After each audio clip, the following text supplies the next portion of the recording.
kind of running low on battery power, so I hope this works, but I wanted to share my craft desk with you. I brought this upstairs from downstairs because we needed room for something else, and I'm happier to have it in my room anyway, even though I have a tiny room. But I put this on it because I really like it. It's cute. It's gothy. It's actually a tablecloth, and it serves its purpose for it being used for craft purposes. As you can tell, it's a little messy, but trust me, this is clean because I just cleaned it today. It was a huge mess, so I got a pile of stuff over there, crafty stuff. So it's actually a sewing desk, but I turned it into a craft desk. So as you can see, I've customized it to my own liking. And later on, I'm thinking about painting some of it black, so it's going to be like black and white. So this opens up, and I just put all my pens and markers and lots of things in there, and a few clay tools.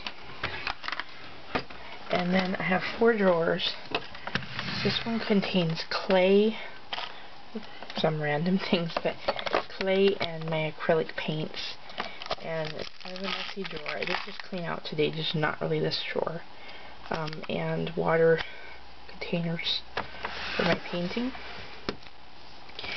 This drawer contains, it's actually some kind of Halloween creepy things back here, some bats and some eyeballs.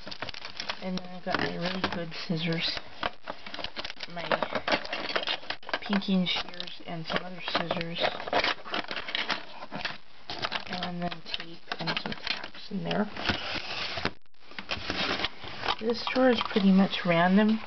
Like, I got a basket back here of tons of things that I've just collected that I want to use to make something someday. There's some wires in there for making jewelry and things, just little tiny characters and odds and ends of things that I might use to make something someday. And some barrettes. And then the last drawer contains my glue guns or some pastels in there.